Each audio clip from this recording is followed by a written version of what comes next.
Good morning and Happy New Year. I hope everyone had a good 2018 and I hope you had a great night last night. I'm up early trying to look at this 5-game college football slate. We got some great games. I'm just kind of going to break each game down to see who I'm targeting.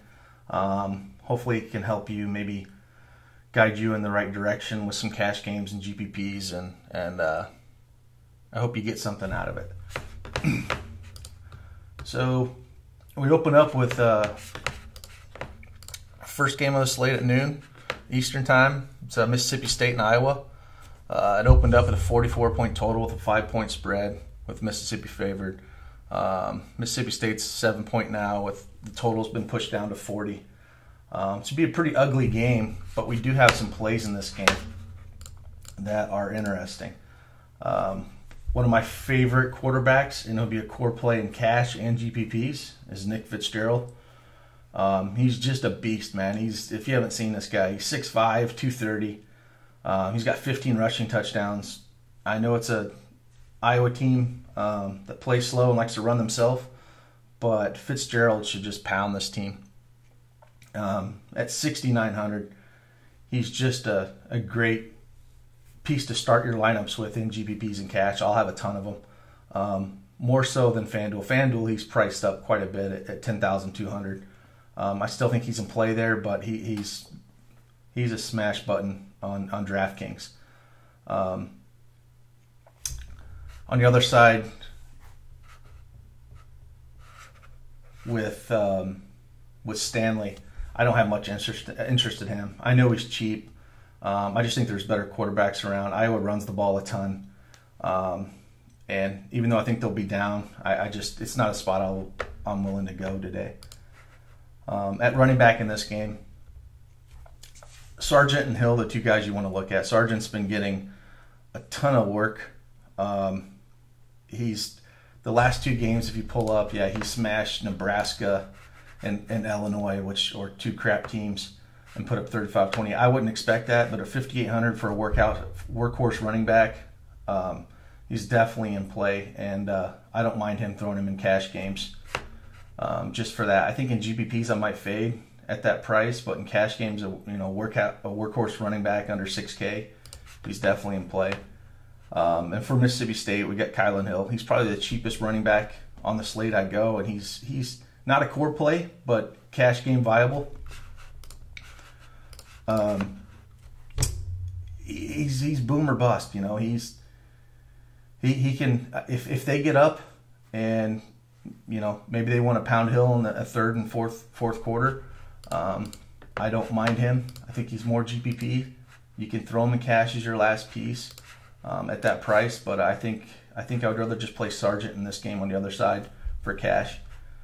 And at wide receiver in this game, I really have no interest on either side of it. So it's just an easy fade. This should just be a smash mouth game, back and forth, just pounding the ball. Next game up on the docket is LSU and UCF. It opened at 54 total with LSU favored by 8. That got pushed down to about 7.5, and the total's up to 57-58 in pieces. I really wish Milton didn't get hurt for UCF. It hurts him a ton.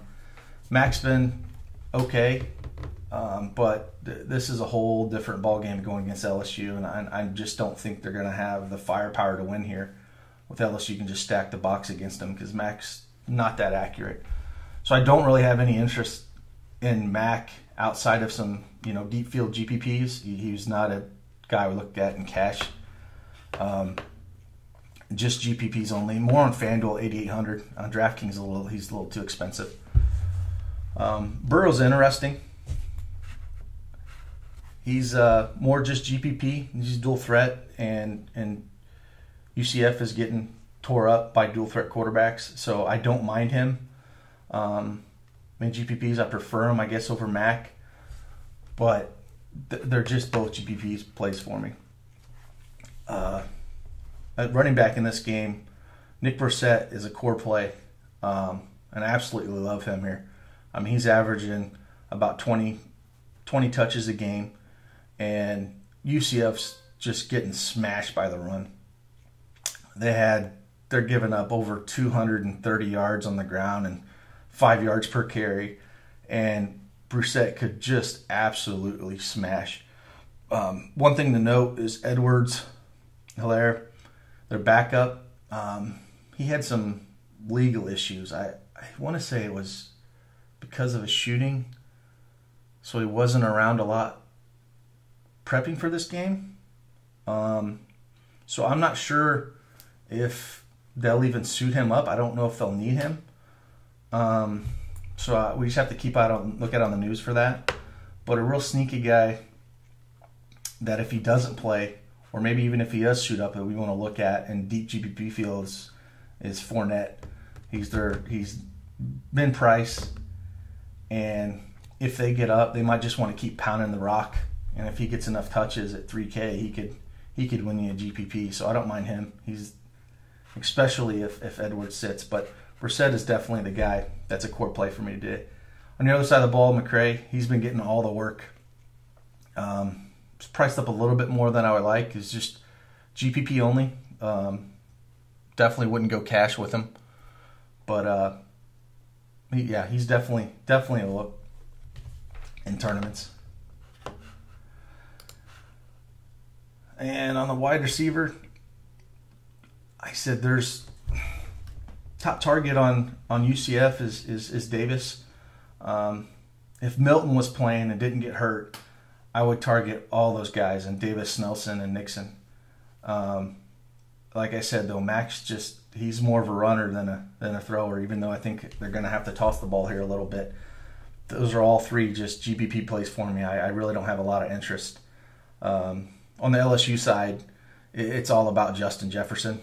6,000. Only GPP play, but he's seeing over 80 targets this season. And if it's a shootout, he's going to be involved. So I would only target these guys maybe in a game stack and go back and forth. But I think there's better options. Next game, Kentucky and Penn State. This game opened up at a 47-point total with Penn State favored of 4. Penn State got pushed up to 6. Looks like the total's about the same, 47.5. There's some plays in this game that are pretty interesting. Should be a close game. For Penn State, it's all about McSorley. He's hadn't had the best year. I think a lot of people expected more out of him. He's dual threat, do a little bit of everything. I can definitely see them, McSorley kind of just taking this over, and I think that kind of hurts Miles Sanders a little bit. I don't mind Sanders, for GPPs, but I think this is McSorley. He's borderline core play. You could borderline cash, but I think there's another cheaper quarterback in the late night hammer game that I'll be focusing on more for cash. But I like McSorley and GPPs. And on the other side of the ball with Terry Wilson, he's a dual threat quarterback. I don't have a ton of interest on him, but he's probably 5th, 6th quarterback on the board on this slate, and you might want to dabble if you have a ton of lineups. Like I said, running back for Kentucky, it's all about Benny Snell. I mean, this guy just averages 24 touches a game. And Penn State has a good run defense. Has a decent defense, but they can get hurt more on the ground than they can in the air. So I could see Snell busting out a few long runs here, but he's only GPP at that price at 8,400. That's quite a bit to pay up for. But like I said, he's a good GPP play. And then, like I was mentioning earlier about Miles Sanders, just GPP only. Just because when they get in the red zone, Sorley likes to vulture those touchdowns sometimes and just take them himself. So that kind of hurts his upside. But he's a good back and he can push it a little bit. So he's got, I think, 30 targets on the season, so he can handle a little bit. And then at wide receiver in this game, I don't have really any interest in the Kentucky receiver Bowden. I mean, if you're going to play anybody, it's Lynn Bowden. That's it. I wouldn't look anywhere else. But I think they're a running team, and they're going to focus on just pounding the ball with Snell and their dual threat quarterback. On the other side, though, with Penn State, Hamler's their stud. Like I said, they've all kind of disappointed this year. He'll be my first guy to throw in there. Johnson, he started off good this year, and then it's just kind of faded out. So I'm not too excited about him. And then the third guy is Dotson. He's a true freshman burner. He might be worth a look. I think more on FanDuel. He's 5,500 and kind of lets you build up on your lineup. And if he can take one in the house, he might win you something. But 3,600, he's not a bad look. So should be a fun game, but not one of my favorites to target on the wide receiver core on the slate. So let's move on to Washington, Ohio State. Ohio State opened up as a 5.5-point favorite with a 58-point total. It got pushed down to about 57, so not too much. And Ohio State is got bet up to a 6.5-point favorite. With a big total, you would think there would be more plays I would love in this game. But they're all priced accordingly. Like, Haskins is a great play. I think he's better on FanDuel as he's priced the same at 10.5. But on DraftKings at 10.5, it's really hard to fit him in a lineup on a 5-game slate where we're really thirsty for value. So I don't think he won't be a core play for me. Definitely if you want to throw him in some GPPs, I mean, we all seen what he can do. But he's just a little too expensive on this slate for other guys I want to get in. And on the other side, Browning, I really don't have a whole lot of interest there. He just hasn't really, at that price, hasn't really showed anything. In GPP, sure. Ohio State's defense has been garbage this year for the most part. They did show up on Michigan a little bit, but I think that was just a bad game plan by Michigan. But yeah, I'll target Haskins and not too much Browning. The running backs, Gaskin for Washington, he's borderline right there, cash core play as well. But I think I like one guy better in this next game that I'll probably throw into my cash lineups. But I don't. Gaskin's a great running back here, and like I said, Ohio State's been getting throttled, and with that heavy workload, I don't mind throwing him in there. And on the other side, it's all Dobbins and Weber. I think I prefer Weber just for the price savings on him, but they split carries, and that's the whole problem with Ohio State's skill positions is Weber and Dobbins split carries, and then the receiving core with Campbell, McLaurin, Dixon, Hill, all of it. Like, any one of those guys could have a big game. And so I think you just kind of build a lineup and put them in where they fit because they could all go off. I think probably Campbell and Hill are my favorite. Hill because of the price savings. Campbell seems to have a better floor than the rest of them. But they're all just GPP targets for me. No one's a real cash game lock here. And then the last game, the Texas-Georgia Hammer game, comes in a total of 57.5, with Georgia being 11-point favorites. Georgia got bet up to 12.5 in spots, with total pushing to 58 to 59. At quarterback, I think this is where I want to go in cash games with Ellinger. He just kind of does a little bit of everything. He's thrown 25 touchdowns this year, but he's also rushed for 13 touchdowns. So he's kind of like McSorley. He will vulture these touchdowns down in the red zone, and that's where he just doesn't hand it off. And at that price, if he can get, say, 2 in the box, I mean, they're only, slated to, Vegas has him slated to score 3 touchdowns. So, but I can see him getting 2 or 3 of those pretty easily. And if one's on the ground and then he's throwing, and maybe he can get to 300 yards in Georgia. Georgia's a great defense. But yeah, I just, at that price, he's on this slate, he might just be my other cash game quarterback. But like I said, it's pretty tight between him and McSorley as my second guy that I'm running in cash. And then he's cheap, but the issue with him is, I mean, he'll be playing on Sundays real soon. I mean, he's a great quarterback. But Georgia just has a fantastic run game. Swift and Holyfield. Swift is a core play. I don't know how many times I got him wrong early in the year where he basically just was not right. He wasn't healthy. And we've seen him smash since he's got healthy. He smashed Kentucky. He smashed Auburn. Both have good run defenses. Hell, it's in the Alabama, when they played in that SEC championship game. I mean, he put up 30 fantasy points with 2 touchdowns there, and probably one of the best defenses on the, in the nation. So I like him a lot. I think you can run them both, Swift and Holyfield. They might just pound the ball with these guys.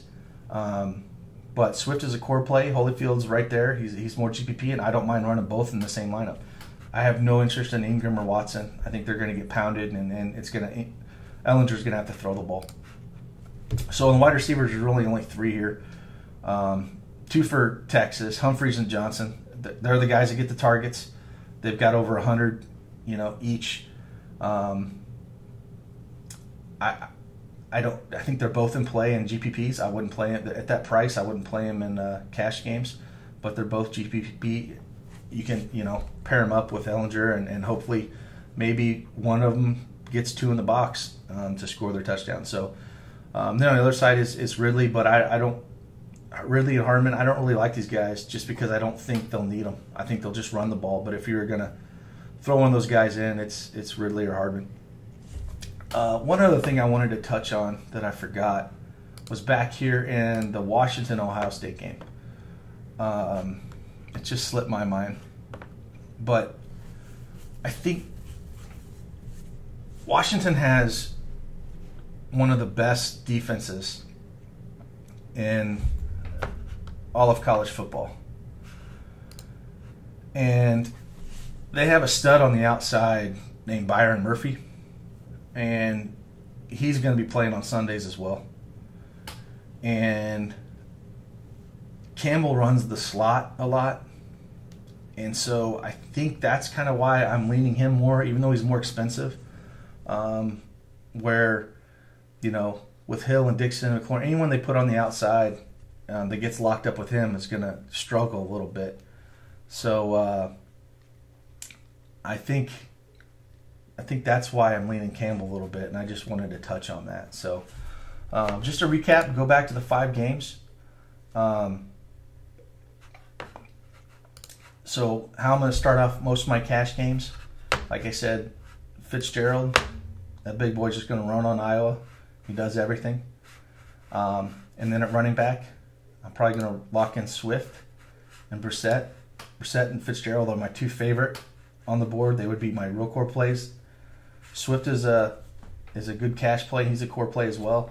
And then I think this is where you have to decide if you're going to go Ellinger, which leaves you 5,000 left, or McSorley, which leaves you 4,800 to fill 4 spots with receivers. So I think it's a pay down spot at wide receiver in cash games this week and pay up at running back. Like I said, you can if you want to run a third running back in cash, you can look at Hill, but as I always like to run 3 running backs in cash, but it's a little tough. But yeah, that's where it's at. I would start with these 3 right here, and then decide on one of your quarterback and super flex, and then look for a running back and flex, and then find some cheap receivers that I mentioned. So again, Happy New Year. I hope this helps. And head on over to DFS Army. We're talking shop college football all morning up until lock. One of our resident writers here, Aaron Friedman, he'll put out some notes this morning, and we'll talk some college football shop, and hopefully one of us can take this down. And again, head on over to DFS Army. Use the code CashKeg, get 10% off your subscription. And if you like this, please follow. I'll keep trying to provide some of these videos if they're helpful. So happy New Year's, everyone, and